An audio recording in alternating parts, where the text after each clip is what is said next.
नमस्कार दोस्तों, हमारे इस चैनल पर आप सभी का स्वागत है। अगर आप भी भगवान श्री कृष्ण के भक्त हैं, तो कमेंट में जय श्री कृष्ण जरूर लिखें। आशा करते हैं आपको वीडियो पसंद आएगी। तो चलिए शुरू करते हैं। अच्छे लोग हमेशा जीवन में दुख और परेशानियां क्यों पाते हैं? आजकल लोगों के मन में एक गलत धारणा बनती जा रही है कि आजकल सच्चाई और अच्छाई का जमाना नहीं है, इसलिए सच्चाई और अच्छाई के मार्ग पर चलने में कोई लाभ नहीं है बल्कि नुकसान ही है। हमने तो कोई लोगों को यह भी कहते हुए सुना है कि हम तो हमेशा धर्म के मार्ग पर चलते हैं, हम कभी किसी का बुरा नहीं सोचते, फिर भी हमें केवल दुख ही मिलता है। और जो लोग अधर्मी और पापी हैं, वह सुखी और खुशहाल जीवन व्यतीत कर रहे हैं। परंतु जरा सोचिए कि अगर सभी लोग ऐसा सोचने लगे तो समस्त संसार में अधर्म का अंधकार व्याप्त हो जाएगा। इसलिए अगर आप भी ऐसा सोचते हैं,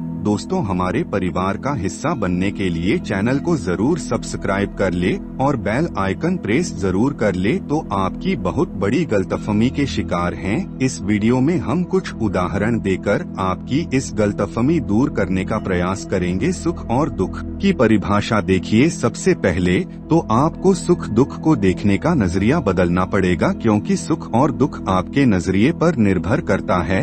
अगर आपकी नजर में धन दौलत त्रिपुत्र मान बढ़ाए और पद प्रतिष्ठा को प्राप्त करना ही सुख है, तो फिर आपके लिए इससे बड़ा दुख कुछ भी नहीं है, क्योंकि आप जिन भौतिक सुखों को जीवन का सुख समझ रहे हैं, वह वास्तव में एक धोखा है। दोस्तों वीडियो के अंत तक बने रहिए और इस धोखे से बाहर निकलने के बाद ही आपको परम सुख की अनुभूति हो सकती है। आप सांसारिक सुखों को जीवन का उद्देश्य बना बैठे हैं, जबकि आपके जीवन का मूल्य चीजों से कहीं ज्यादा बढ़ा है। इस संसार में अनेकों महापुरुष हुए हैं जिन्होंने धर्म पालन के लिए जीवन भर दुखों का सामना किया। आपकी संतुष्टि के लिए हम यहाँ कुछ महापुरुषों के कठिन जीवन का संक्षिप्त वर्णन कर रहे हैं। महापुरुषों की संक्षिप्त जीवनी या जरा सोचिए कि अगर जीवन में भौतिक सुखों का इतना ही महत्व होता तो भगवान राम रांची सुख को छोड़कर अपने स्वधर्म पालन के लिए वनवास का दुख क्यों सहन करते? क्या आपका दुख भगवान राम से भी बड़ा है, जो कि जीवन का सबसे महत्वपूर्ण पहलू है? शायद इसीलिए दुनिया के अधिकतर महापुरुषों ने दुख में जीवन हंसकर स्वीकार किया और उन्होंने अपने दुखों को ईश्वर से प्रेम का जरिया बनाया। आप दुख को ऐसे भी देख सकते हैं जैसे एक सुनार सोने को जलाकर गलाकर और तपाकर आभूषण तैयार करता है।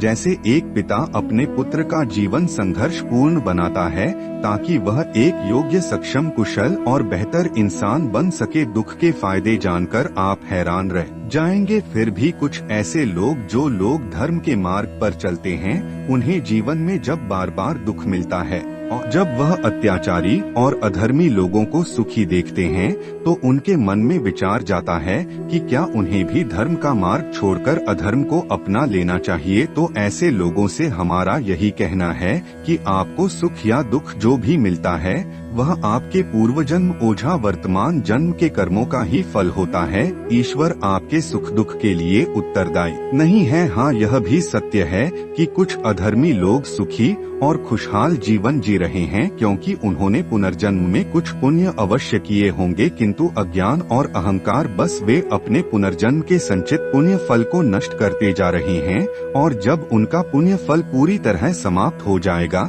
तो उन्हें अपने पापों के फलस्वरूप दुख में उतरना ही पड़ेगा। वास्तव में वे पापों के दलदल में जा रहे हैं, जो उनके जीवन को परम सुख से वंचित कर देगा। याद रखें, समस्याएं, चुनौतियां, दुख, दर्द सभी के जीवन में हैं। इनसे कोई भी मनुष्य अछूता नहीं है। इसलिए जीवन में अगर आपको जीवन में दुख, दर्द, अन्याय और अपमान और मुसीबतों का सामना करना पड़ रहा है, तो इसका मतलब यह नहीं है कि आप धर्म का मार्ग छोड़कर अधर्म के मार्ग पर चल पड़े। हमें जो उचित लगा हमने आपको बता दिया है। अब अपने बुद्धि, विवेक और अनुभव से आपको तय करना है कि आपके लिए क्या सही है और क्या गलत। अब निर्णय आपका है कि आप कैसा बनना चाहते हैं, राम के जैसा या रावण के जैसा। दोस्तों आज के लिए इतना ही। आपका क्या राय है, कमेंट में जरूर बताएं।